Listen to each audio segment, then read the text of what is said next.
Hey there. So this is going to be like a part two, or sort of like a follow up to my last episode on Mahakali, both as a goddess and as one of the Mahavidyas. Because by the end of it, I think the last episode ran until around was it 10 minutes? I think.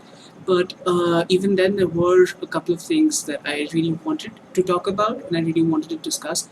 But I guess the video was getting too long, so I figured I'd just split it into two parts. So this is part two of that.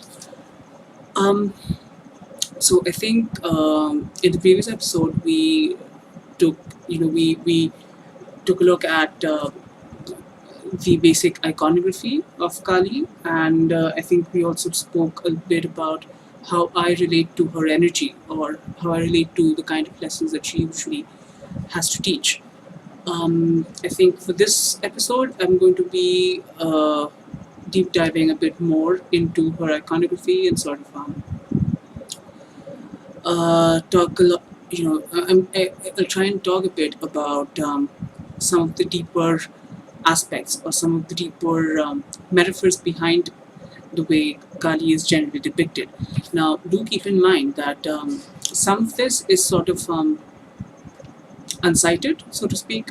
Some of it is are things that I personally feel as a practitioner, but may not be able to cite specific traditional attested sources for. So you need to take this entire video with a bit of a grain of salt, because sometimes, especially for someone who's looking for authentic or traditional sources of lore regarding the goddess, then you might want to do your own research, figure out if something I've said does not actually have any basis in traditional liturgy. So take that warning as you will. With that out of the way, so I actually made notes about this because I wanted to not miss out on stuff. The first aspect that I'd like to talk about when it comes to Kali's depiction is, in fact, her hair, because and the reason why I'm taking this up first is because and I think I speak about this a bit in one of my earlier videos last year, wherein I say that Kali's hair is in fact a very important part of her depiction and her iconography, because one of her epithets actually relates to that, because one of the names of Kali is Muktkeshi. Now, Muktkeshi would translate to roughly the lady of the unbound hair. So, her hair is pretty important. Why is it important? Because if you've noticed, all of the depictions of Kali and Durga usually have them with, not usually, they always have them with unbound hair. Kali never braids her hair, she never tries to tame it, it's always wild and streaming and flowing in the wind. And the reason that's important is because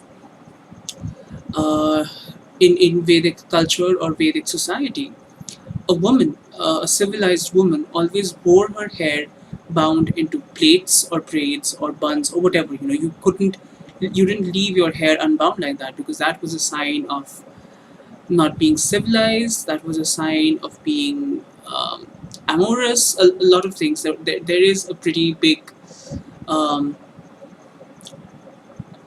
what's the word for it? There is a pretty big patriarchal custom around that, sort of, because how a woman wears her hair or how a woman dresses is taken to be a representation of her sexuality. And if a woman's sexuality isn't controlled or isn't subservient to the male sexuality, then that woman becomes someone who's inferior, characterless, immoral, so on and so forth. You have the usual patriarchal spear.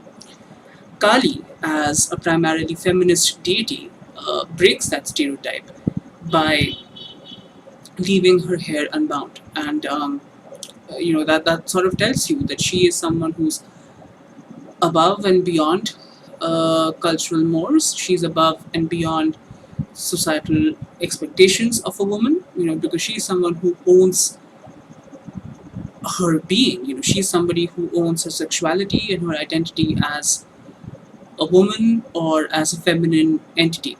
So there's that. And I think, related to this idea, you have the fact that Kali is usually depicted nude.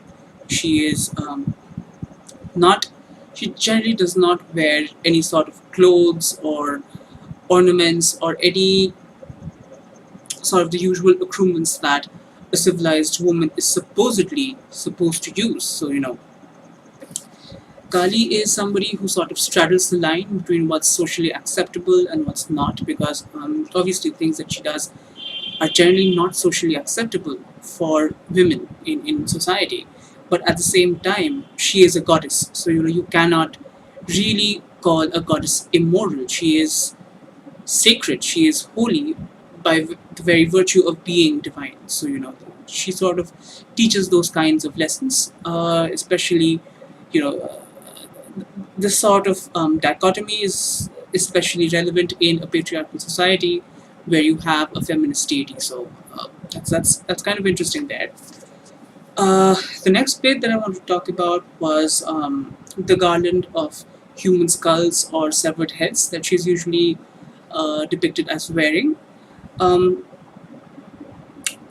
in some of the mantras or in some of the traditional depictions of Kali, there is actually a very specific number of heads in that garland, and that's 51. 51 is the number of letters in the Sanskrit alphabet. That's those are the total number of letters that we have in the Sanskrit alphabet. So for her to wear 51 human skulls, to me at least, sounds as though it talks about how she's above articulated human knowledge, because the sounds of the alphabet is basically how we articulate, right? That's how we talk about the sum total of our knowledge as human beings. And for her to have that as merely an ornament shows you that she is above uh, actualized knowledge. She is above and beyond things that we understand about the universe. She is the vast unknown. She is those aspects of creation and of the universe that we're really not aware of.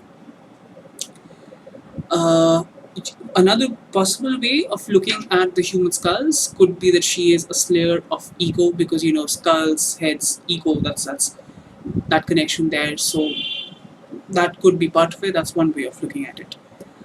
Um, she's also said to wear a skirt of human hands, severed human hands.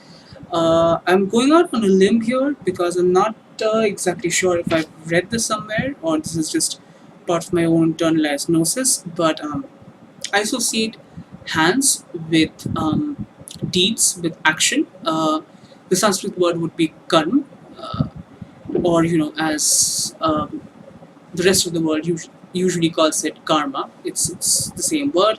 It talks about action, deeds, and the kind of reaction that you get as a result of actions.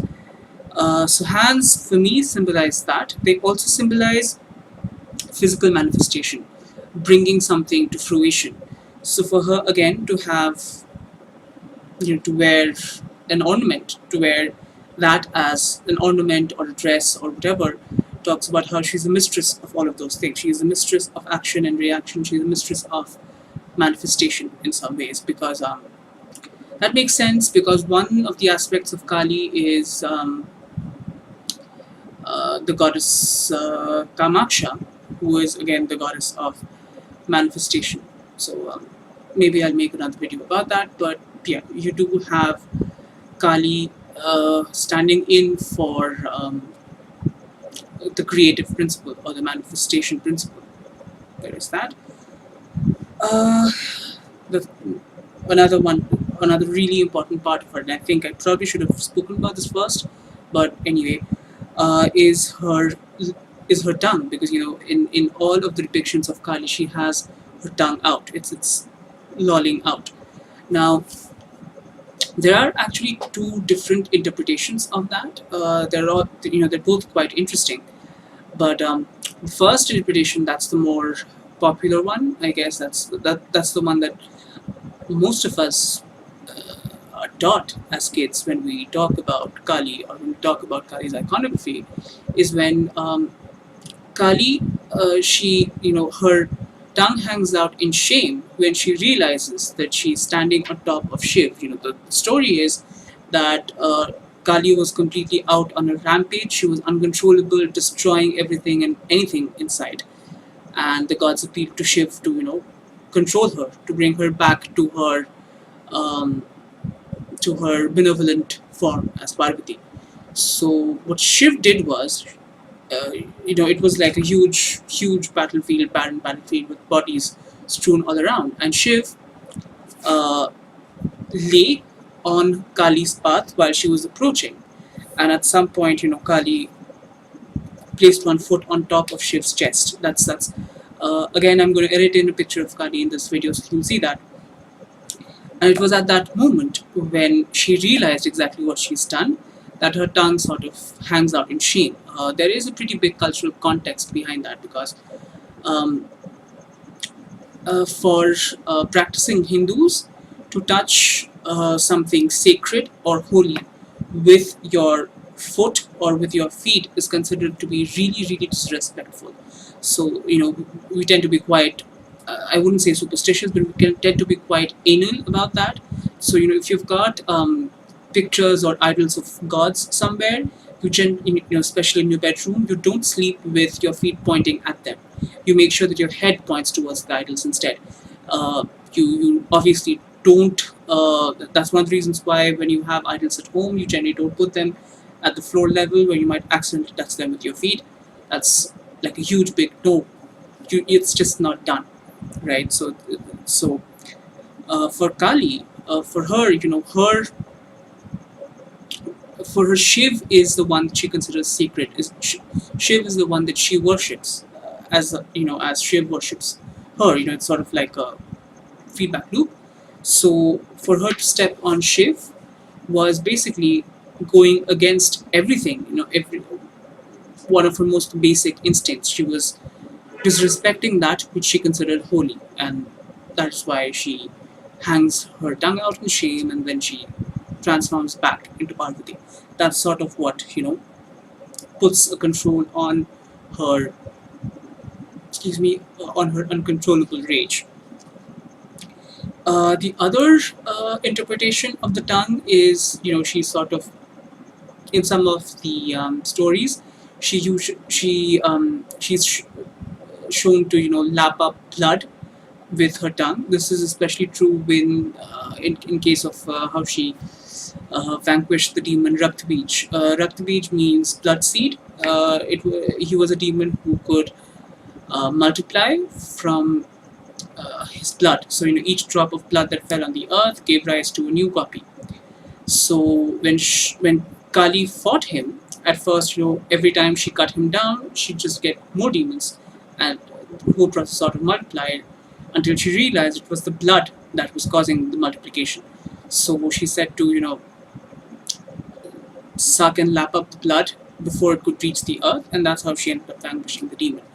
So in that way, I guess the tongue represents, it's sort of like she uses the tongue to taste and to imbibe of things which are traditionally considered impure or polluted or not sacred, profane, so to speak. And she turns them into sacred things by the very virtue of herself being divine. So that's the second one. And I think overwhelmingly, Kali is about breaking stereotypes. She is about breaking cultural norms, and she teaches us lessons about how artificial these divisions are. How something is sacred, the other is profane, something is moral, the other is immoral, good, evil. She talks about going beyond those artificial labels, going beyond those superficial labels, and sort of really understanding what creation is all about. For me, that's like the overwhelming, overarching message that Kali puts across. This has been a really long really long video. It's 15 minutes in. I'm sorry, but I hope this has been useful for someone. Do comment, do like, and do subscribe. Thank you so much for watching. Bye.